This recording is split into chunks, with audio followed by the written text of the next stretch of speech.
You just hold that. You say it doesn't fall. Is it on? That's Leon? Leon? Is it on? Can we content over everything? First get rid of this little I'm an Indian because he's going to be heckling all day and he's going to annoy me, so get him out of the way. What we're going to talk about today is two issues. First, I want to address a guy called Muhammad, who's the Afghanistani guy, who constantly talks about me but has no guts to come to my face. I see so many videos of him like talking about me behind my back, but when I come here, he runs around like a little, what we call a chua, it means little rat. And so we're going to address something which is about the Afghanistani Sikhs, because we're Sikhs, obviously he's a Sikh as well. And ISIS attacked the Sikhs in Afghanistan and killed 17 of the Sikh population. And we spoke about this 2 weeks ago. And for some reason, the Muslims are butthurt because we're talking about an issue that is affecting Sikhs. One of the things this guy said was that I cannot talk about Afghanistan because I've never been there. Well, you've never been Syria, and you've never been Palestine, and you've never been Burma. So you can't talk about it by your own logic. So I'm gonna have next time when you come down, grow some balls and come up to me and talk to me. Yeah? My bro here will be more polite. So this is Manny Sinder. And so he'll be more polite. I'll be a little bit more brutal because I've got history with the guy. What we will do is then we'll have a civilized discussion. If you can come up to us in a manly fashion and talk to us. What we're going to talk about today, this is our, I think this third Sikh circle. We do have another Sikh in the audience, but he doesn't want to come on, so I'll big up my Sikh brother down there. He's recording for me. And what we're going to talk about is an issue that is affecting Sikhs. All different communities have problems. The Muslim community, you know, we're always talking about their issues, about the grooming and the terrorism, but we have our own issues within the Sikh community, and one of the biggest issues that we have is about alcoholism. And you know, Manny Sinder and me, I don't know if I've never really spoke to you about this particular topic, so it'd be interesting to know what your views are, and if anyone else wants to kind of contribute, because this issue doesn't just affect Sikhs, but we'll contain it within Sikhs first, and then maybe like broaden it out. If we need to. So what is your kind of take? Because I've not really spoken to you about what you think of the alcohol problem within the Sikh. But we'd have to call it Punjabi Sikh. Don't call it just Sikh though. Well, my father was a major alcoholic. Yeah. And a lot of my cousins, their fathers were alcoholics as well. I did a lot of research about a couple of years ago on what creates an alcoholic. And it all starts from my research, and I should say that my research is based on John Bowlby's attachment theory. And those of you that don't know what that is, it's basically to create the ultimate adult.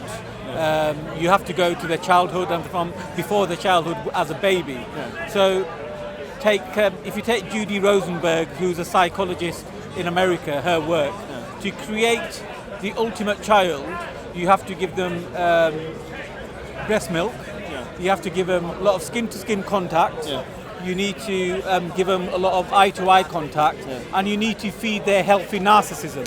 Right. So what that means is when it cries, you have to pick the baby up. Yeah. When it calls you to do something, you have to really attend to that. Right. So if you do that for a baby, then the baby goes into childhood in a very healthy way. Yeah. So obviously the child is going to be very similar to the baby, and the parents have to be very loving, very caring. And what that does is helps the child's mind develop to self-soothe. Right. So when a child is self-soothing, when issues in life do come up, it's not going to go and start developing nasty habits. It's going to realise that they can condition themselves to sort it out internally. Yeah. So let's take, for example, my father as an example. I don't like talking about other people's families because people don't really like that. So if I talk about my own, still alive? No, my father passed away. So if I talk about my own family, then people can relate to it easily. Yeah. So my grandmother is probably, and this is going to sound. Can I just preface one thing, because people are going to say, are Sikhs like? No, Sikhs are not allowed to drink or have any intoxicants. It's completely forbidden within the Sikh faith. We have a Punjabi culture which has unfortunately infiltrated our kind of way of life, which is very, very detrimental in terms of alcoholism. So let's separate the two. The Sikh faith, I want to say it so because people can understand, completely prohibits any kind of intoxicants. Sorry, man, just go. That's all right. So my grandmother is probably the toughest woman I've ever met. Yeah. She's recently passed away, but she was extremely tough and famous for it. Yeah, sorry to hear about that, man. Thank you. So there was no way that she was a mother that was goo goo gaga and picking my father up whenever he cried. Did not happen. Most Punjabi mothers, especially from India, don't tend to be that type of loving mothers. Yeah. So I would class her as a narcissist. So as a consequence, if my father as a baby, as a child, would go to her with issues, there was no way he would have been given the loving, caring, tendership that he would have required. Right. And on top of that, my grandfather was a military man. Yeah. He was very educated, always away on business, spent large parts of his life when my father was first born away in different countries, especially in Britain. So there you have the ingredients of a child growing up and not having the right type of environment. So my father and my mother got married here in Yorkshire when my father was he was very young, about 16, 17. And my mum, obviously my mum from the same culture, she's very strong. Yeah. So what you have there with my father's from a very strong, strict, I don't like to use the term unloving, but I would say very conservative family, and he's married to a woman who's very conservative. So when issues on life try to grow upon him, he naturally turned to alcohol as a soothing response. Yeah. So that is basically a very summarised way of what I see and why alcoholics are formed. Did you hear my discussion with Hussein? We was talking about grooming, but I also went into the problem with alcoholism within the Sikh Punjabi community. And I had a theory. Remember, it's a theory. It doesn't mean it's real. Obviously, I had an alcohol problem myself, and just to give you a bit of history, I started drinking when I was 21. I come from a very religious family, and so I didn't drink, but for some reason I got persuaded. My first 18 years were just with Muslims, and so I never drank. Their culture doesn't have any kind of drinking in it, really. And when I started hanging around with Sikhs, within 3 years, or Sikh Punjabis, I started drinking, and by the time I was 21, I was drinking a lot. And then obviously I went over to drinking for around 12, 13 years, and there's been times I've been beaten up when I was drunk, I've been mugged when I was drunk, I nearly died once when I was drunk. I fell asleep in a car park and got hypothermia, so I was in hospital for 2 days. I stopped drinking 6 years ago, and the reason I stopped is because I realised that all the people that were gravitating towards me would ring up and go, "Hello, bro, you're not good down, let's go pila, you know." And I started realising all they wanted to do was drink. And so 6 years ago, I stopped drinking, but the way I did it was it sounds quite bad, but I stopped hanging around with a lot of Punjabis because the culture was very, very, very geared towards alcohol. And I'm because some people can drink and they can handle it, and some other people can't. Obviously, within Sikhism, alcohol is completely prohibited, but for some reason, it's permeated into the culture. One of the theories I said the other week was that I think because of you was kind of touched upon this, I think the Punjabis in particular are very hard-working, hard-living people. So it's a release. Yeah. So the Punjab, if you look at the Punjab, it's been that constant war for, God knows how long, as long as you can remember, all the way from Alexander the Great, all the way even up to today, it's on the border, so you're always in constant battles. And my theory was that when the Punjabis as a people, because we are a very affluent community, we're a very strong community, and we work hard. This is why we have managed to kind of succeed and are good at immigrating. But one of the downsides is that I used to see some of my relatives would, when they're having a hard day or a stressful day, they would sit down and have a drink. Yeah. That was their release. Some other communities might do it in other ways, but I found the Sikhs, or the Punjabi Sikhs, used to use that as a way. And I was trying to explain that to Hussein, that I'm not saying it's genetic. What I'm saying is that if you have a very hard-working, hard-living community, it becomes a source of soothing as well. Yeah, so if you've got problems in life and you get used into a pattern of using alcohol to soothe yourself or release, as we're talking about, then eventually those few occasions are going to become a habit, and before you know it, you're dependent onto it. But do you believe it's because one of my theories is that when you look at the temperament of the Punjabis in general, even Hindus or Muslims, they seem to be much more We're kind of very angry people. masculine kind of people, absolutely, and much more kind of like don't want to talk about their problems. Because one of the reasons I started drinking, I drink from because I had depression. Yeah. And so obviously I'm not depressed now, but one of the ways I alleviated that was through drinking. And when I tried to talk to friends when I'd have a few drinks, what they would do is like, oh bro, man, we don't want to talk about this kind of stuff. Yeah.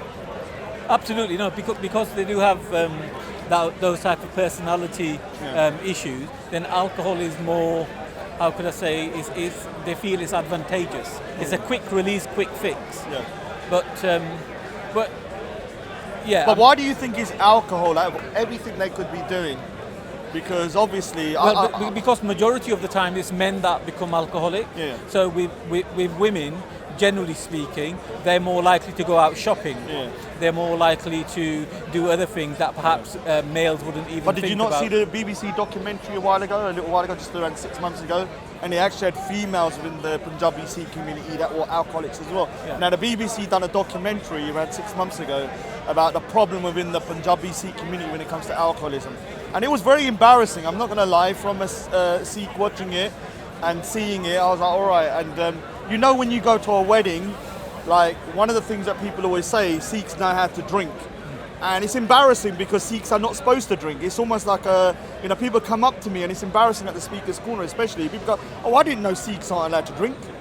And within our faith, it's completely prohibited. So, but we have such a bad reputation. We're good in a lot of other ways. The Sikh community is integrated well. We love the UK. You know, we're kind of patriotic. We're successful community, but we do have that downside where we have this problem with kind of like releasing our kind of emotions, and we use alcohol, I think, as a way to kind of do that. My personal conclusion is that 90 to 95% of the time it's issues from childhood, that their brain wasn't developed because they did not receive enough loving, tender care from the parent, hence why they're tough people in the first place. But of course there's other issues affecting different people that doesn't quite fit in that bracket. Yeah, because I wouldn't say that my childhood I was quite mollycoddled. Yeah, well I'm from a different caste than you, and I'm really did my research. We need to talk about caste as well, because that's completely. I think that would be a really good conversation. Disaster. I mean, we could touch upon it, but it's so complicated.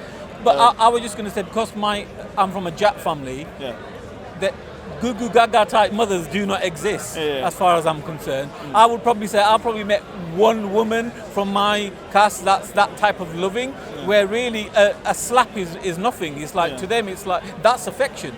And the mothers in the Jat families are just as strong as the men. And God, the men. Yeah, but a little bit. The thing is, like people. Like, I'm just going to go slightly off topic, but I do believe a little bit of a slap once in a while. Like I'm not going to say whether I've been or not, but I think like when a kid misbehaves, one way to like sort them out is to give them a little bit of a smack once in a while.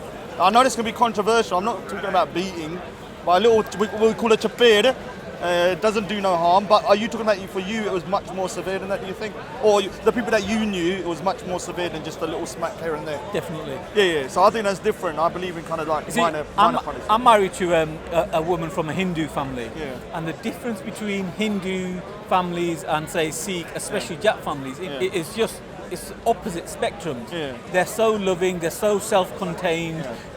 Hitting a child is so alien to them. Can I just say something? Not to criticise, but I think the word loving, people sometimes show love in a different. I think what you mean, they're more extrovert in their love. Absolutely. So they show, because I do see with Hindus, they're much more placid, even in the park. Absolutely. Like the Sikhs are quiet. There's only one or two of us, but we're quiet in people's faces. There are a few Hindus, and they're not. And I think it's just maybe the nature of the religion as well, the faith. Absolutely. For Sikhs, I mean, I want people to understand like the history of the Sikhs is very brutal, and the Punjabis especially, it's been invaded to get into India. Before the Brits come, boo with the Brits coming into India. I do like the UK, but boo with the Brits coming into India. But what the Brits establishment, the British people. But the Brits come from by sea underneath and went from the south upwards. Before you had to come through the Punjab to get into India. No, I always distinguish between British people and the British establishment. All right, They're two very different things. I love the UK as well. But my point was like, so you hardly ever come across alcoholics from the Hindu community. That was my point. Right. And the main difference is the way they bring up their children in that very... But I do know Hindu Punjabis are alcoholics. Yeah, of course. So I think the Punjabi culture. And I know plenty of Gujaratis, Yeah. Hindu Gujaratis alcoholics, but again, they're very rough and tumble with the way they show affection to their children and to each other. Yeah. So there's a high concentration of narcissism in that community. But generally, When you say narcissism, there's two types of narcissism. They're healthy and unhealthy. Yeah. So you need a narcissistic, psychopathic type of personality to rape somebody, for example. But there's healthy narcissism. For example, if my wife comes up to me and says, "How do I look? Do I look nice?" That's just her needing the type of TLC that a woman would need. So there's healthy and unhealthy narcissism. Right. But I'm not a psychologist, I'm no specialist, but I've researched a lot on this and I apply it to everyday life and people that I know and it's true. Yeah. All right. So the thing is, like, what's your kind of solution though? Because obviously, I know in my own lifetime 2 people that died from vomiting, and they slept and they died in their own vomit. And I do know I've met people that are Sikh, and I say this, "Oh, my father passed away," and I say, "How did he pass away?" And I've heard a lot of people say through alcohol poisoning or liver problem. Yeah. What's your kind of solution though, apart from what I did, which was to kind of detach myself and stop hanging around with a lot of Punjabi people? No, that's not a solution. That's not a solution, though. Yeah, I know, it's that's not a solution for you. For me, it was a good solution, but for others, it's obviously not going to be a good solution. I think we need to educate ourselves, realise how personalities and habits and trauma is formed, and it all starts from childhood. So if you raise a healthy child by giving them unquestionable love, then they're going to grow, their brain's going to develop in a certain way that when problems in life, no matter what they are, come upon them, and they don't turn to releases such as alcohol or shopping or smoking or any of these other poisons. What they will do is develop a healthy way, a healthy personality, so they become self-contained. So the only solution from what I see is to raise children in a loving way and teach them that when life does become difficult, because the way, especially British society is with pubs and alcohol and celebrating with glasses of champagne, that you're going to be pushed towards having a release. Try not to go over the cliff and drink consistently. I do realise the next generation has, like my nephew doesn't drink, and I know a lot of other people that don't drink. I think people from my generation is a little bit older, maybe because we didn't have that attachment to our faith and stuff. I have a big problem with alcoholism. I remember outside in Southall, you would have you'd have the temple, the Gurdwara, and straight across the road was a place called Glassy Junction. And they've closed it down. What a famous pub that was. No, but it was a disgrace because I used to see people go to the temple and then they'll go to the pub and get drunk. Oh, I see. I saw it a lot, and and I never went to the Gurdwara when I was drunk, but I saw loads of people that used to go from there into there, and they used to have weddings, and I would see people go from there to there. So for me, it was a great establishment in terms of the pub, but it was a disgrace, the location. And the fact that we have a pub which is renowned for Sikhs is like a bit embarrassing as well. Like for me, I think we're at a kind of a crossroads that I think the Sikh community, like every community, like I keep saying to Muslims, every community has their own internal issues. Yeah, with Sikhs, it's contained. With Muslims, I don't want to bash them, but theirs kind of spills over a lot, over to other communities. So I don't know about you, bro. I mean, you don't need to say anything, but have you known people that have kind of passed or have had issues with? I'm talking to a Sikh bro here. Do you know people that have had issues with alcohol? Yeah, absolutely. Anyone passed away? Yeah. Yeah.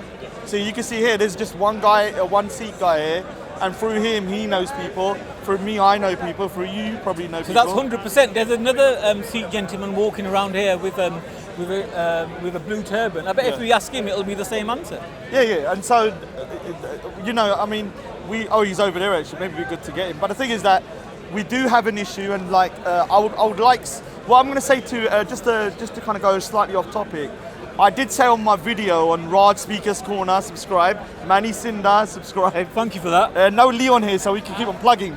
Raj Speaker's Corner, Manny Sinder. So the thing is that I said on my video that, I've met a lot of Sikhs who say to me, "Oh Raj, we're going to come down to the park and we want to kind of like thingy." And I said, "Yeah, fair enough, come down." This is slightly off topic, but I think I need to say it before they come back. And I've said, look, people come down, but let's not talk about, I don't really want to talk about religion or theology, in a debate style. If you want a conversation with me, we could take the camera in a quiet area and you could teach me about Sikhism. but I don't want to debate because I think it's pointless trying to debate the Abrahamic faiths as a dharmic faith like Hindus or Sikhism is like talking to an alien. It's pointless. There's no point doing it. So what I do want to do is like, hopefully the Sikh circle can kind of grow bigger. We've got a Sikh here, so it is a circle, even though, it looks like there's only two of us.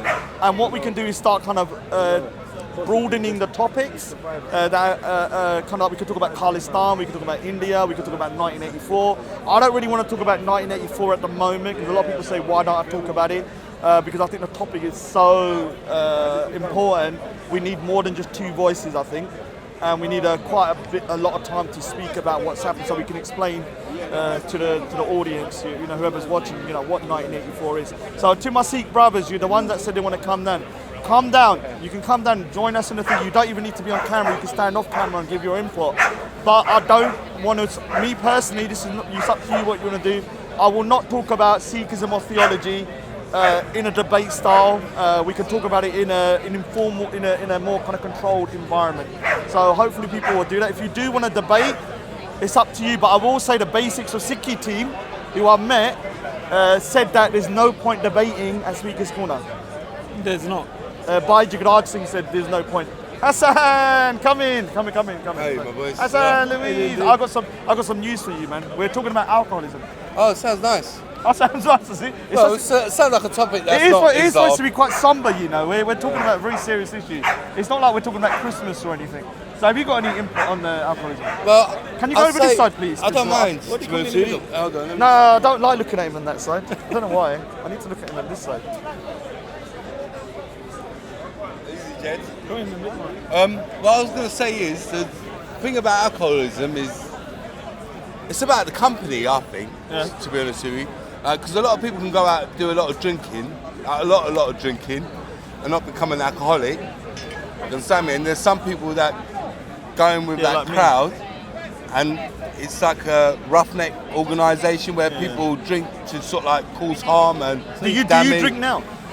Yeah, Raj. I mean, I'm not. A lot of people think you're a crackhead, but you're not. No, he's not a crackhead. No, that's many years ago. Many years ago. Do you drink, Manny? No. You don't drink. All right. Do you mind asking you why you don't drink? So you don't drink. For no he doesn't drink. Reason. No. Can I say you don't drink? He doesn't drink. I don't. So we're starting a new trend here. 3 Sikhs here, and we don't drink. So if we can do it, we're talking about Sikhs and problems with alcoholism. Easy, yeah. Big word. So 100% no drink. So far. I've had an odd glass of champagne. Yeah. Celebrationary drinker. Yeah. So you're not like a full. Do you mind me asking you? Are you like total teetotal? Teetotal. I'm like this normally. Teetotal for 6 years. Oh, not well a done. single bit of intoxicant. Now, One thing I agree with Islam: no intoxicants. If they said to me that you're not going to drink for 6 years, I'd be a little bit upset. But there was no reason to drink for 6 years. Yeah, but I've got my artwork, so all of the stuff I used to put into that. He has his artwork for release. We were saying that the personalities that tend to drink more have a lack of ability to soothe. Yeah. So first it's I'll have a pint or I'll have a glass of wine to release or calm down, and then it becomes a habit. Yeah. And it comes down to, I was saying, it comes down to us as in childhood when your parents were not attentive enough to you, especially your primary caregiver, which is your mum. Yeah. They Islam don't doesn't know agree because with they didn't alcoholism. have it. Exactly. So they pass that type I of thought we get a Muslim perspective. unloving or whatever you want to call it. James, to you come and as then by well. the time The white man. a child's grown up. Token white man. Get the white man in. Yeah, Am I a token white man? No white power left. Look at him.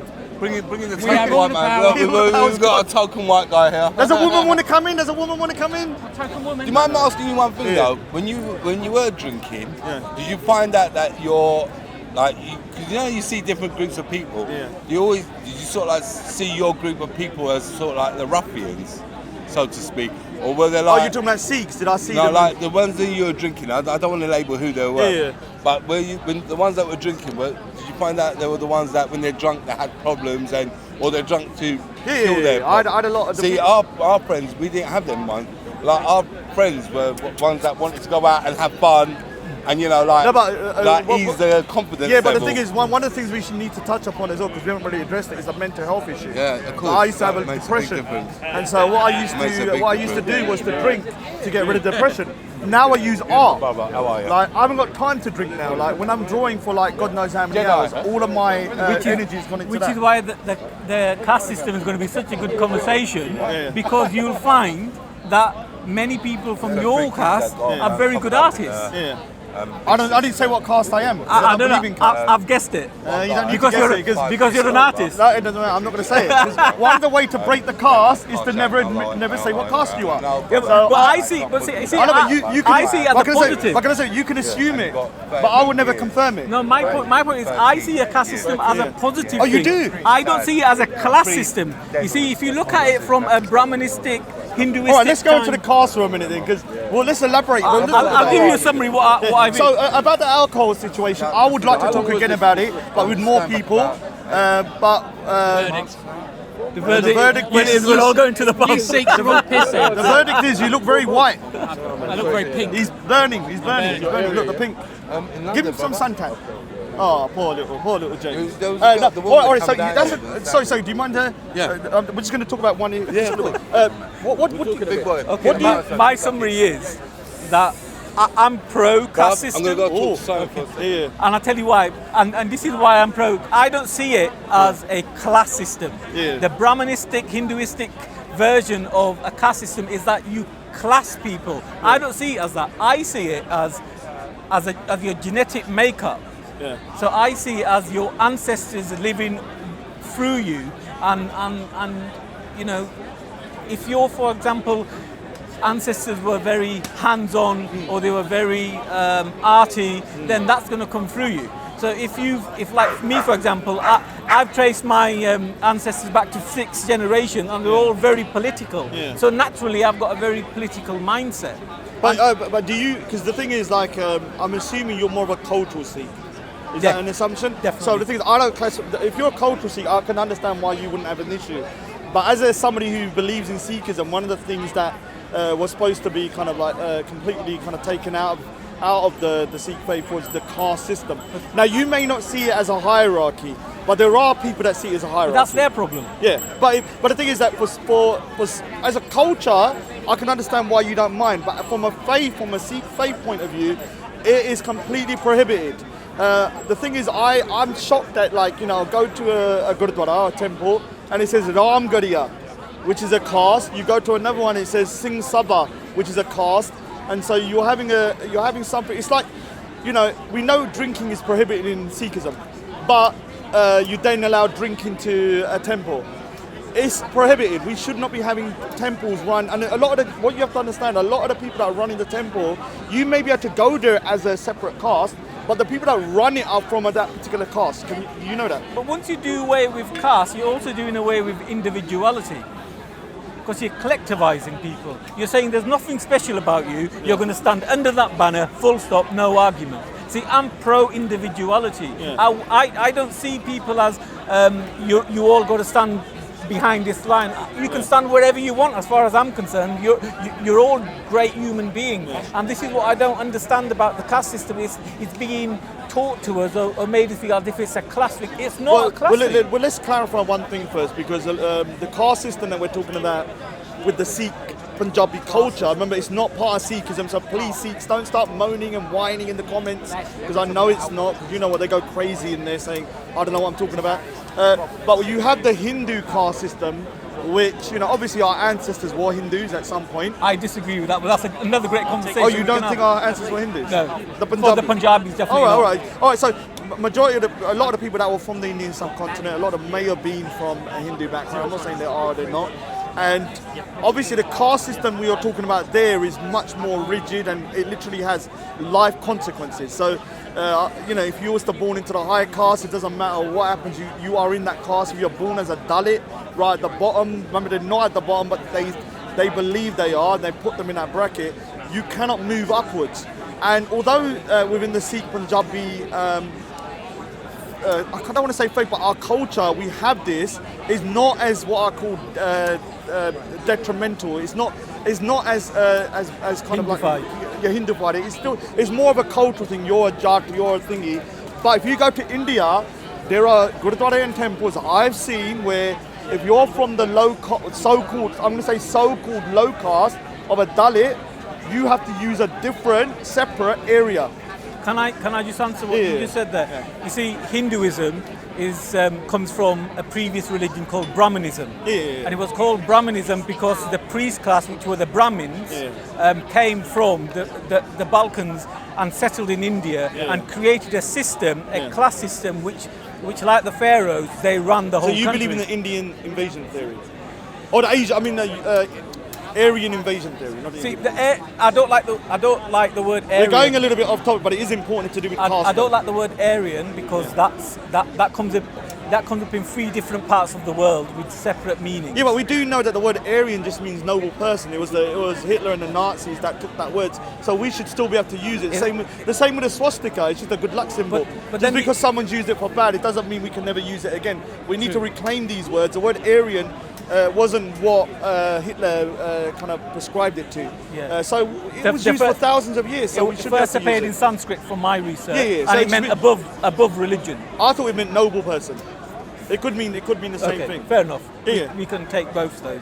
So you don't mind, if you go to a Gurdwara and it's run mainly, when I say Gurdwara, I mean temple is run mainly by one particular caste.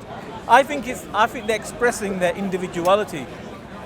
If they were going to succeed in taking away that individuality from those that follow Sikhism, it would have happened already. It's happened in Islam, more or less. Well, they haven't been able to do it in Sikhism because Sikhs are very individualistic. I still know a lot of Muslims that still classify themselves as a particular caste.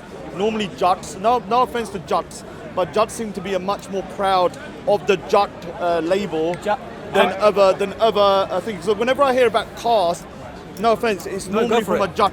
It normally be I'm a Jat. Even if you hear the songs, the Punjabi songs, is Jat in there. And I think this is one of the things. I truly believe that it's a detriment and it's a real damaging effect to the Punjabi Sikhs having that particular caste. One of the problems is that people don't know, and Jats get a bit upset, is that we're an ethnic group. Yeah. Is it still? Check it, double check it. So we're classified as an ethnic group, but that's not being recognised. Yeah. So the Jats were in India or that part of Asia way before even Sikhism was formed. Yeah, I know. Yeah, definitely. Hence why some of them gone over to Islam, some of them gone over to Hinduism. Yeah. So Jats just want that recognition. But don't you see how something may not be very harmful in its premise, but the way it's been implemented, it can be harmful. So an example is being proud of being a particular ethnic race is not bad in itself. But when you then think you're better than the other one, there's a problem. And I see a lot of Jats and even people that are Ramgari and stuff. They believe they're higher, and I've seen it with my own eyes. I used to have a lot of friends that were from what's called a Patra caste, and they have their own temple in Bo, and that temple is like literally a separate temple from the rest of them. And I've been there quite a few times, and I'm like, where are all the rest? It's only from that particular caste. And I know for a fact they feel like they're a separate caste, and they feel like they're kind of seen as lower. I know a lot of people that are from that particular caste. I never really like to talk about it because I'd say if you're Sikh, you're a Sikh. But they used to make it pretty obvious to me that a lot of people like from the Ramgariya and the Jat class would not like that temple, so they wouldn't do a wedding there per se. Yeah. Yeah. I'm But you don't see that's a problem. It's a house of God, so you won't do a wedding at that temple because it's a particular class. No, I completely agree, but going back to my initial point, I'm a very proud Jat, but I don't see the caste system as a class system. So when I say, I'm standing next to you saying I'm a Jat, I'm not looking at you saying I'm better or worse than you, or to him or anybody else. I'm just saying that's my genetic makeup. So genetically, I mean, like I'm quite short for a Jat, I'm 5'8", but genetically we're very strong, and I'm kind of proud of that. But then again, I know you're physically very strong, but at the same time, I'm not saying that there's any difference to that. So that's all it is. People need to stop feeling that anybody that's proud of their caste is actually saying that they're better or worse than them, because it's not the case. Yeah, I'm going to take it back to the principles of, like, obviously I'm not a real practicing Sikh, so if I say anything wrong, please give me a little bit of leeway. But from my understanding, that one of the main kind of things that the Gurus found problematic was the caste. And so I can understand from you from a cultural perspective, because you see yourself as a cultural Punjabi Sikh, I'm assuming.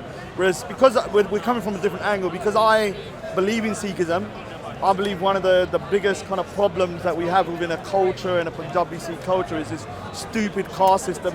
And I don't want to say too much about my own family, but I've seen it even in my own family, religious people that say crazy things like, oh, this person from that, we can't marry them, we can't marry them from that caste.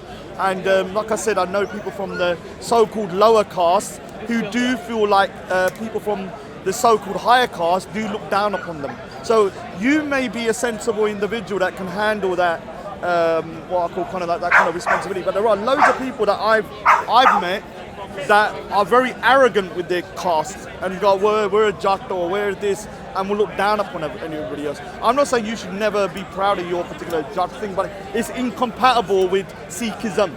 It may be compatible with culture of Punjab, but it's incompatible with the Sikhs, in my opinion, in terms of as a faith. So this is where we're kind of separate. As a culture, if you want it, okay, but if you want to be Sikh, and you want to be Sikh and you believe in Sikhism, believing in the caste, in my opinion, goes against Sikhism. I mean, do you agree with that? I mean, I just want a third person's point. So this is a fellow Sikh here, so I just want to kind of get his point, because remember, we are all on different, although we're all Sikhs and we're all brothers, we are all on different kind of levels. He's more of a cultural Sikh, which is why I like, we can have a good discourse. I'm in the middle, and you know, you're probably in the middle as well, and then we may have somebody else that is going to be very religious. And so hopefully we'll get more people in that can kind of like give us that third point, which is the religious point. I mean, obviously we used to have, another thing I just want to say, Bhai Jagraj Singh passed away on the 20th of didn't July. know him. Is he the gentleman that used to come? He used to come here, so I just want to say respect to Bhai Jagraj Singh from Basics of Sikhi, and he actually came, his anniversary, the death of his anniversary was actually on the 20th. I think that's about it that we're going to talk about today, but what we'll do, we will touch upon the cast a bit more. Let's get more people down here, and next time hopefully we'll have 2 or 3 and a few more different variant voices. We will talk about alcoholism again because we touched upon it, but I do think we need other points of view as well. And like I said, please, Sikh brothers, come down. Speakers Corner is an amazing place, as long as you know that it's a place that is not for discussing Sikhism in a debate, but for having a discourse about real life problems, I personally believe. Yeah. And it's a nice day out. It's a lovely park here, cafe. It's a nice day out. You know, and not everyone's as crazy as me and other guys. There's a lot of sensible people like these guys as well, man. So, you know, Manny Sinder's like the voice of reason around there, and a few other people. So anyway, man, big up.